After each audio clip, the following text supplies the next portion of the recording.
माया एक पत्रकार थी जिसे गुमनाम और भूली बिसरी जगहों की कहानियां लिखने का शौक था। इसी शौक ने उसे कोलकाता के पुराने उत्तरी हिस्से की एक तंग गली में स्थित चित्रलेखा थिएटर तक पहुंचा दिया। यह कोई साधारण सिनेमा हॉल नहीं था, यह एक शैडो थिएटर था जहां कलाकार पर्दे के पीछे रहकर कठपुतलियों और अपनी परछाइयों से कहानियां सुनाते थे। लेकिन चित्रलेखा की सबसे अजीब बात यह थी कि यह साल में सिर्फ एक बार कार्तिक पूर्णिमा की रात को खुलता था और सिर्फ एक ही शो दिखाता था। टिकट बिकते नहीं थे, बल्कि चुने हुए लोगों को एक सादा सफेद लिफाफा भेजा जाता था जिस पर कोई पता नहीं होता था। माया को भी वह लिफाफा मिला था। जब वह थिएटर पहुंची तो उसकी पुरानी जर्जर इमारत किसी भूतिया हवेली जैसी लग रही थी। अंदर का माहौल रहस्यमयी था। हॉल छोटा था जिसमें मखमल की पुरानी कुर्सियां थीं। हवा में लोबान और पुरानी किताबों की मिलीजुली गंध थी। दर्शक गिने चुने थे, लगभग 20 लोग, और सब एक दूसरे के लिए अजनबी थे। किसी के चेहरे पर उत्साह नहीं था, बल्कि एक अजीब सी गंभीरता और इंतजार का भाव था। जैसे ही हॉल की बत्तियां बुझीं, मंच पर लगे सफेद पर्दे पर रोशनी पड़ी। कोई घोषणा नहीं हुई, कोई संगीत नहीं बजा, बस खामोशी थी। और फिर शो शुरू हुआ। यह परछाइयों का एक मंत्रमुग्ध कर देने वाला खेल था। कहानी एक राजा और एक नर्तकी की थी जिनकी प्रेम कहानी अधूरी रह गई थी। परछाइयां इतनी सजीव और भावपूर्ण थी कि वे असली इंसानों से भी ज्यादा वास्तविक लग रही थी। लेकिन शो में कुछ अजीब था।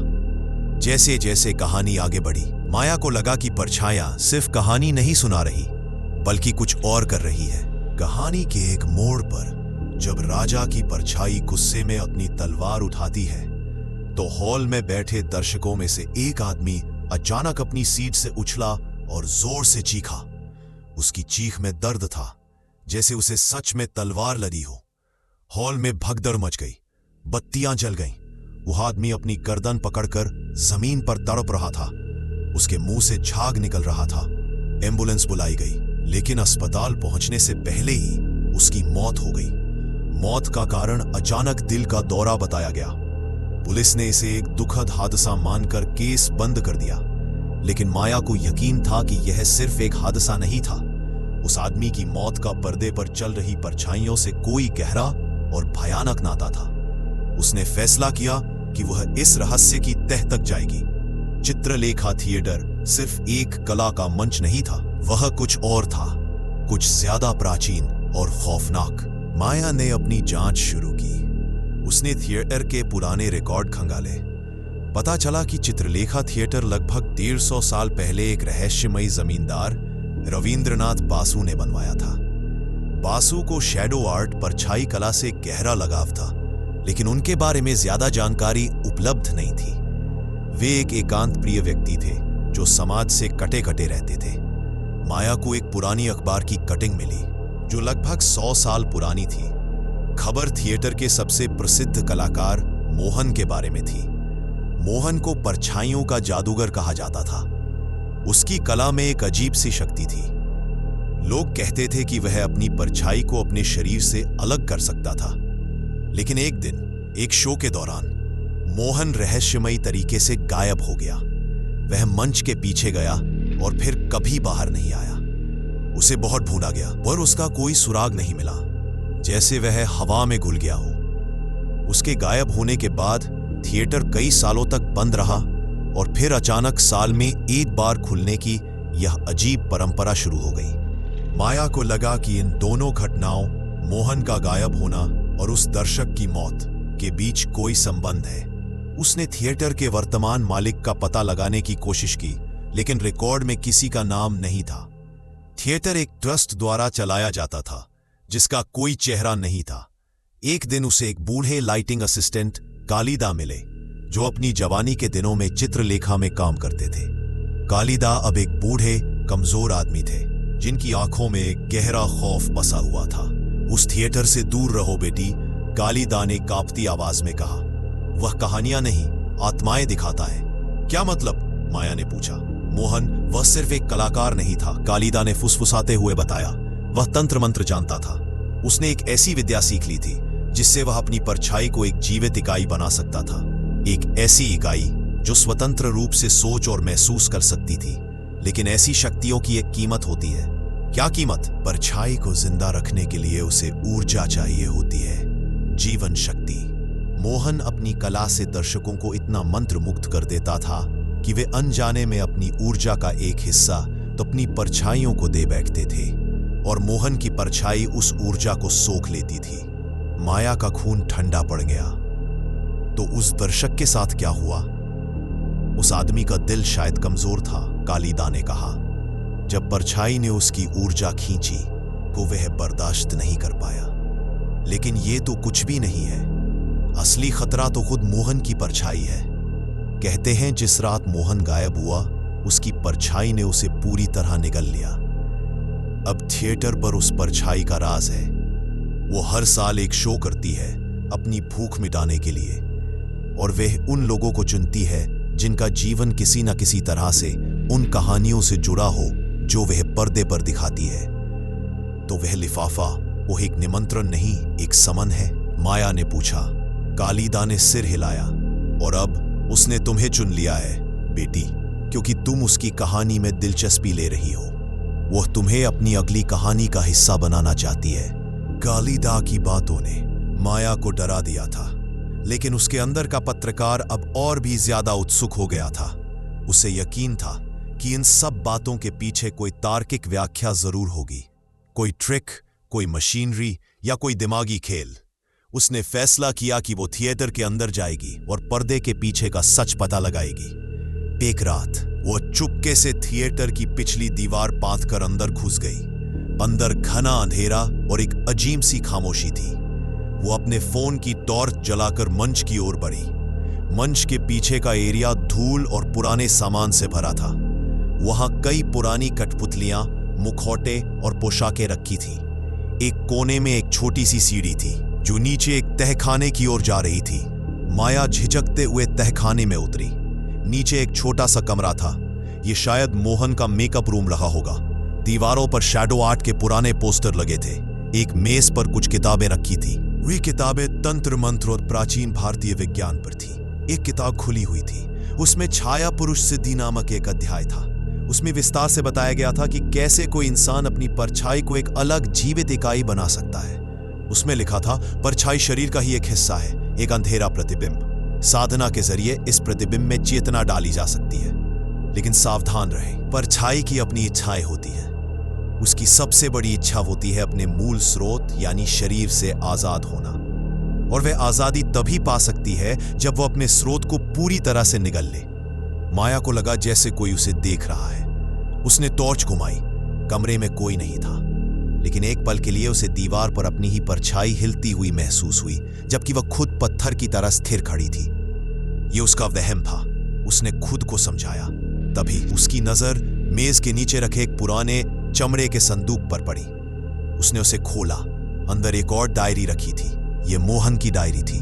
डायरी की लिखावट जुनून और पागलपन से भरी थी। आज मैंने कर दिखाया। मेरी परछाई ने मुझसे बात की। वह मेरी सबसे बड़ी रचना है। हम मिलकर कला को एक नए स्तर पर ले जाएंगे। लेकिन जैसे जैसे डायरी आगे बढ़ी, उसका टोन डर में बदलने लगा। वह बदल रही है। वह अब मेरी नहीं सुनती। वह मुझसे ज्यादा शक्तिशाली होती जा रही है।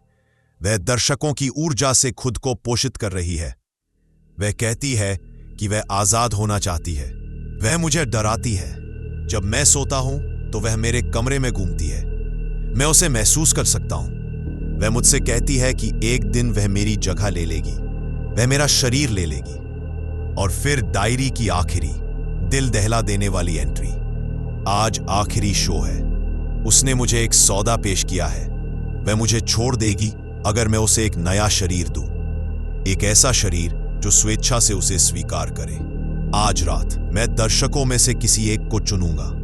मैं अपनी कला का उपयोग करके उसकी आत्मा को कमजोर करूंगा और फिर मेरी परछाई उसके शरीर पर कब्जा कर लेगी। मुझे यह करना होगा। मुझे खुद को बचाने के लिए यह करना होगा। भगवान मुझे माफ करे। माया का शरीर कांपने लगा। तो मोहन गायब नहीं हुआ था। वो बचकर निकल गया था। उसने किसी और को अपनी जगह बलि चढ़ा दिया था। और तब से मोहन की परछाई हर साल यही खेल खेल रही है। वो एक नया शरीर ढूंढती है, उसमें कुछ साल रहती है, और जब वो शरीर बूढ़ा या कमजोर हो जाता है तो वो एक और शो करती है, एक नया शिकार ढूंढने के लिए। उस दिन मरने वाला आदमी वो मोहन की परछाई का पिछला मेजबान था। परछाई ने उसे छोड़ दिया और बिना जीवन शक्ति के वो शरीर मर गया। और वो लिफाफा वो उन लोगों को भेजा जाता था जिनकी इच्छा शक्ति कमजोर होती थी या जिनके मन में कोई गहरा दुख होता था। ऐसे लोग आसान शिकार होते थे। तभी तहखाने का दरवाजा जोर से बंद हो गया। टॉर्च बुझ गई, घना अंधेरा छा गया, और उस अंधेरे में माया ने अपने ठीक पीछे एक ठंडी सरसराहट वाली आवाज सुनी। तो तुम्हें सच पता चल ही गया। आवाज में न मर्द की कनक थी न औरत की कोमलता। वह एक फुसफुसाहट थी जो सीधे दिमाग के अंदर गूंज रही थी। कौन हो तुम? माया ने कांपती आवाज में पूछा, अंधेरे में टटोलते हुए। मैं वह हूं जिसे तुम ढूंढ रही हो, आवाज ने कहा। मैं मोहन की विरासत हूं, मैं उसकी कला हूं, और अब मैं आजाद हूं। अंधेरे में एक आकृति उभरने लगी। वह एक परछाई थी, लेकिन किसी दीवार पर नहीं। वह हवा में खड़ी थी, एक त्रिआयामी अंधेरा जिसका कोई चेहरा नहीं था। बस दो खाली गड्ढे थे जहां आंखें होनी चाहिए थी। तुम क्या चाहती हो? माया ने पूछा, पीछे हटते हुए। वही जो मैं हमेशा से चाहती आई हूं, परछाई ने कहा। एक जीवन, एक शरीर, एक पहचान। पिछला वाला अब पुराना हो गया था। मुझे एक नए की जरूरत है, एक ऐसा शरीर जिसमें जुनून हो, जिज्ञासा हो, तुम्हारे जैसा। मैं तुम्हारी मेजबान नहीं बनूंगी, माया ने हिम्मत बटोरकर कहा। परछाई हंसी, और उसकी हंसी किसी सूखी पत्ती की सरसराहट जैसी थी। तुम्हारे पास कोई विकल्प नहीं है माया। जब तुमने वह लिफाफा खोला था, तभी तुमने मुझे अपने मन में आने की इजाजत दे दी थी। मैंने तुम्हारी यादें पढ़ी हैं, मैं तुम्हारे डर को जानती हूं। अचानक तहखाना गायब हो गया। माया अपने पुराने घर में खड़ी थी। उसके सामने उसकी मां खड़ी थी, जिनकी सालों पहले एक एक्सीडेंट में मौत हो गई थी। क्यों छोड़ दिया था तुमने मुझे, माया? मां ने उदास आंखों से पूछा। तुम मुझे बचा सकती थी। यह सच नहीं है, माया चीखी। यह उसकी जिंदगी का सबसे बड़ा दुख था, उसका सबसे गहरा घाव।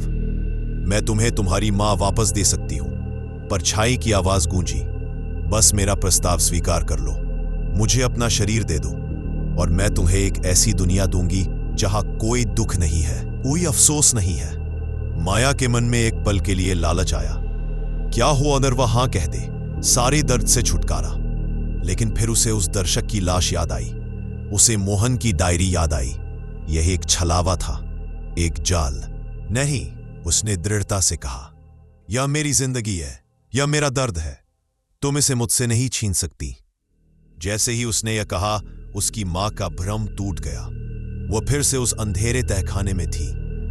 परछाई गुस्से में फुफकार उठी। बहुत बड़ी गलती की तुमने।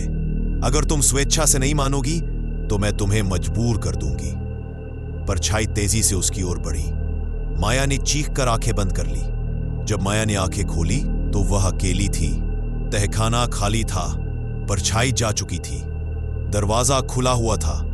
वह भागकर बाहर निकली, थिएटर से, उस गली से, और तब तक भागती रही जब तक वह अपने अपार्टमेंट नहीं पहुंच गई। अगले कुछ दिन खौफ में गुजरे। उसे हर परछाई में वह आकृति दिखती, उसे हर खामोशी में वह फुसफुसाहट सुनाई देती, लेकिन कुछ हुआ नहीं। धीरे धीरे उसे यकीन होने लगा कि शायद वह बच गई है। शायद उसके इनकार ने परछाई को कमजोर कर दिया था। उसने चित्रलेखा थिएटर पर एक विस्तृत सनसनीखेज लेख लिखा। उसने मोहन की डायरी और अपने अनुभव के बारे में सब कुछ बता दिया। लेख छपा और रातों रात वायरल हो गया। माया एक स्टार पत्रकार बन गई। लोग उसकी बहादुरी की तारीफ कर रहे थे। एक साल बीत गया। कार्तिक पूर्णिमा की रात फिर से आई। माया ने सोचा कि अब चित्रलेखा थिएटर हमेशा के लिए बंद हो गया होगा, लेकिन उसे खबर मिली कि शो आज भी हो रहा है। उसकी पत्रकार वाली जिज्ञासा फिर से जाग उठी। क्या परछाई ने कोई नया शिकार ढूंढ लिया? वो ये देखने के लिए खुद को रोक नहीं पाई। वह थिएटर पहुंची। इस बार वहां भारी भीड़ थी। उसके लेख ने थिएटर को मशहूर कर दिया था। लोग रोमांच के लिए आए थे। माया भीड़ में शामिल होकर एक कुर्सी पर बैठ गई। बत्तियां बुझीं। शो शुरू हुआ। लेकिन आज कहानी अलग थी। यह एक बहादुर पत्रकार की कहानी थी। जो माया हैरान थी, यह कैसे हो सकता है? कहानी के अंत में जब पत्रकार की परछाई उस दुष्ट परछाई को हरा देती है, तो मंच पर एक अकेली परछाई रह जाती है। हीरो पत्रकार की परछाई। वह परछाई पर्दे से दर्शकों की ओर मुड़ी। उसने अपना हाथ हिलाया जैसे वह सबका अभिवादन कर रही हो, और फिर उसने बोलना शुरू किया। आवाज माया की अपनी थी। धन्यवाद, परछाई ने कहा। आप सबको यहां देखकर बहुत अच्छा लगा। पूरा हॉल तालियों से गूंज उठा। लोग उस अद्भुत कला की तारीफ कर रहे थे जहां एक परछाई बोल भी सकती थी। सिर्फ एक व्यक्ति था जो ताली नहीं बजा रहा था। वह अपनी कुर्सी पर जमी हुई बैठी थी। वह असली माया थी। उसे अंतिम भयानक सत्य समझ आया। उस रात तहखाने में परछाई ने उसे छोड़ा नहीं था। उसने उसे मजबूर नहीं किया था। उसने कुछ और किया था, कुछ ज्यादा चालाकी भरा। उसने माया के शरीर पर कब्जा नहीं किया था। उसने उसकी परछाई चुरा ली थी। उसने माया की अपनी परछाई को एक जीवित इकाई बना दिया था, ठीक वैसे ही जैसे मोहन ने किया था। और अब माया की परछाई, जिसमें माया की सारी यादें, उसका सारा ज्ञान और उसकी सारी कला थी, वह थिएटर चला रही थी। उसने माया की कहानी का उपयोग करके थिएटर को और भी प्रसिद्ध कर दिया, ताकि उसे अपनी भूख मिटाने के लिए और ज्यादा दर्शक मिले और ज्यादा ऊर्जा मिले। और असली माया वह अब अधूरी थी, एक शरीर बिना परछाई के, एक ऐसी सत्ता जो अब किसी को अपनी सच्चाई नहीं बता सकती थी। उसने अपने बगल में बैठे आदमी की ओर देखा। ये मैं नहीं हूं, उसने कांपती आवाज में कहने की कोशिश की। आदमी ने उसकी ओर देखकर मुस्कुराया। शानदार शो है ना? टेक्नोलॉजी कितनी आगे बढ़ गई है। माया ने अपनी सीट के नीचे देखा। जमीन पर उसकी कोई परछाई नहीं थी। वो अकेली थी, अपनी ही कहानी की एक खामोश दर्शक, जिसे अब कोई नहीं पहचानेगा। वह हमेशा के लिए उस थिएटर में कैद हो चुकी थी, अपनी ही परछाई का तमाशा देखने के लिए, जो अब उसकी जिंदगी जी रही थी।